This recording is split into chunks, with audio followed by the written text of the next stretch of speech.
बिस्मिल्लाहिर्रहमानिर्रहीम। जी जनाब, अब हम फिक्स एसेट को अच्छी तरह से डिस्कस कर चुके हैं, उसकी डेप्रिसिएशन कैसे लेनी है और उसके अंदर 4 स्पेशल केसेस कौन कौन से हैं, partly for business, partly for non business, passenger transport vehicle not playing for hire, और उसके बाद आ गया जनाब export of disposal of immovable property and export of depreciable asset.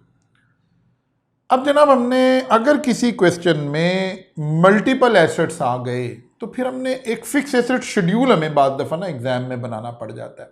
ये शेड्यूल कैसे बनाना है, इसका पैटर्न क्या होगा। नंबर 1, जितनी तरह के एसेट्स आए ना वो अपने कॉलम बना लेने होते हैं। जैसे देखिए मैंने क्या किया जी, building, plant and machinery, computers, vehicles, जो कुछ आए हमने उसके क्या बना लेने, कॉलम बना लेने। 3 स्टेप में ये काम हमने करना है। वो 3 स्टेप क्या हैं? सब सवाल को शुरू करना है, क्या क्वेश्चन में ओपनिंग WDV एज पर टैक्स गिवन है? क्या कह रहा हूं? ओपनिंग WDV एज पर टैक्स गिवन है, हमने वो फिगर उठा ली। दूसरा काम हमने करना है disposal, WDV of the asset sold during the year. आपको पता है हमारे पास डेप्रिसिएशन की पॉलिसी क्या है? No depreciation in the year of sale. तो इनके ऊपर डेप्रिसिएशन तो चार्ज नहीं करनी। हमने क्या किया, WDV of the asset sold निकाले, इनमें से ये फिगर माइनस की, तो हमारे पास एक फिगर आ गया opening asset use for the whole year. यानी ये वो एसेट्स बच गए हैं जो पूरा साल हमने इस्तेमाल किए हैं, इनके ऊपर नॉर्मल डेप्रिसिएशन ले ले, जिसका जो रेट है। बिल्डिंग का 10% है, प्लांट एंड मशीनरी का 15% है, कंप्यूटर का 30% है डेप्रिसिएशन। इसको मैं कह रहा हूँ स्टेप 1। ये 3 काम किए तो एक स्टेप हो गया, एक डेप्रिसिएशन निकल आई। क्या करना है? सवाल में से ढूंढना है कि कहाँ opening WDV of the assets पड़ी है। सवाल में से ढूंढने हैं वो एसेट जो डिस्पोज ऑफ हो रहे हैं, दोनों का डिफरेंस लेकर ये वो एसेट बचे हैं जो पूरा साल इस्तेमाल हो रहे हैं, इनके ऊपर फुल ईयर डेप्रिसिएशन ले लेनी है। डन होगी बात? ओके। दूसरा स्टेप एडिशन। इस साल जो एसेट खरीदे हैं और अगर वो एलिजिबल एसेट हैं तो उनके ऊपर डेप्रिसिएशन ले लीजिए, यानी इनिशियल अलाउंस ले लीजिए अगर एलिजिबल है तो। बिल्डिंग तो रही नहीं एलिजिबल, अब अगर एलिजिबल है, इन दोनों का डिफरेंस लेकर ये एडिशन की WDV आ गई, एडिशन की WDV, इसके ऊपर नॉर्मल डेप्रिसिएशन ले लीजिए। अब हमारे पास ना 3 डेप्रिसिएशन आ गए। एक वो एसेट जो पूरा साल इस्तेमाल हुए हैं शुरू से आखिर तक, एक एलिजिबल एसेट्स की इनिशियल अलाउंस, और एक एडिशन की नॉर्मल डेप्रिसिएशन। इन तीनों का टोटल कर लें, ये आपकी अलाउएबल डेप्रिसिएशन है। अकाउंटिंग डेप्रिसिएशन डिसअलाउ कर दीजिए और इस डेप्रिसिएशन को अलाउ कर दीजिए। मैं फिर लफ्ज बोल रहा हूं, अकाउंटिंग डेप्रिसिएशन डिसअलाउ कर दीजिए और ये डेप्रिसिएशन अलाउ कर दीजिए। ये एक प्रोसीजर है। कैसे, किस तरह के सवाल में हो सकता है? एक ACCA का पास पेपर है, उसके ऊपर एक नजर डालते हैं। देखिए जरा, Mr. Wheel is engaged in the selling of motor car. Following information is available for accounting year ended 30th June 2021. Accounting profit 20 million. Deduction charge in the account, accounting depreciation, और भी बहुत सारी चीजें आ रही हैं।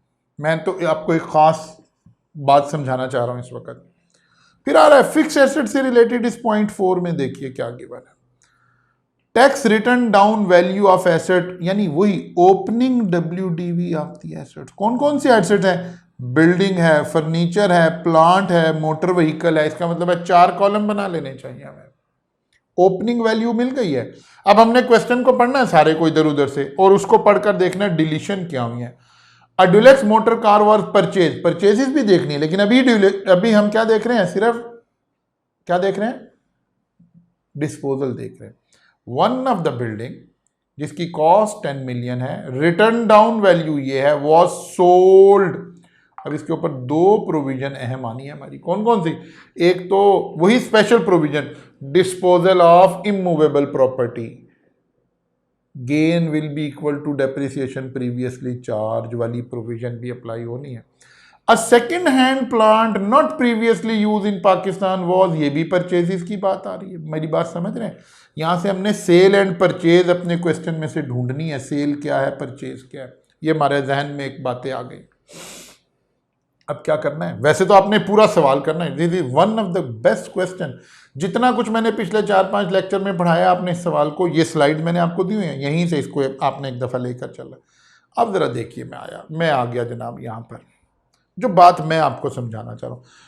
Step number 1, return down value opening WDV, plant and machinery question से उठाई, building question से उठाई, मोटर व्हीकल क्वेश्चन से उठाई, फर्नीचर क्वेश्चन से उठाई। डिस्पोजल हमें सिर्फ बिल्डिंग की नजर आ रही थी, disposal 7 million, opening WDV of the asset disposal, दोनों का difference. Plant and machinery 2.7 million की पूरा साल इस्तेमाल हुई हैं, बिल्डिंग 6.8 मिलियन की पूरा साल इस्तेमाल हुई है, motor vehicle 2.5 million, furniture 1.15 million, ये फिगर आ गई। इनके ऊपर नॉर्मल डेप्रिसिएशन ले लें, इसको हम नंबर 1 बोल रहे थे ना, एक डेप्रिसिएशन ये आ गई है। ये आपने हाथ से कर लेना है, इसी को कर लें बच्चा। बार बार चीज़ों में कंफ्यूज होने से बेहतर है जब एक चीज़ कराई जा रही है उसको कर लें। अच्छा जी, अब एडिशन ढूंढी हमने। एडिशन 2 नज़र आ रही थी, एक प्लांट एंड मशीनरी की नज़र आ रही थी, एक मोटर व्हीकल की नज़र आ रही थी। एडिशन आ गई।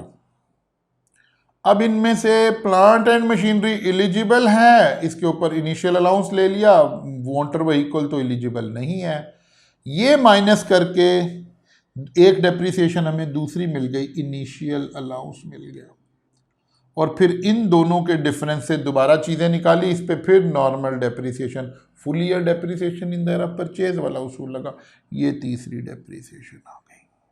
तीनों का टोटल लगाया तो 4.154 मिलियन जो डेप्रिसिएशन है ये अलाउएबल डेप्रिसिएशन है। इसको उठाकर ले गए हम, ठीक है ना। अब देखें, अगर आप सवाल के आंसर पे आएंगे तो देखें, अकाउंटिंग डेप्रिसिएशन हमने डिसअलाउ कर दी, और टैक्स डेप्रिसिएशन जो है ये हमारी वर्किंग से आ रही है। ये वर्किंग नोट में बनाना आपको सिखा रहा हूँ, लेकिन खुदा के लिए आप इस पूरे क्वेश्चन को एक मरतबा सॉल्व कर लीजिए। बात समझ आ रही है? यहीं से कर लीजिए। ये 4 सवाल हैं बेसिकली, यहीं लिखे हुए आपको नजर आएंगे। इन चारों सवालों को अपने हाथ से एक मरतबा गुजार लें, यहाँ तक कि सारी प्रैक्टिस हो जाएगी आपकी इंशाअल्लाह ताला। Best of luck.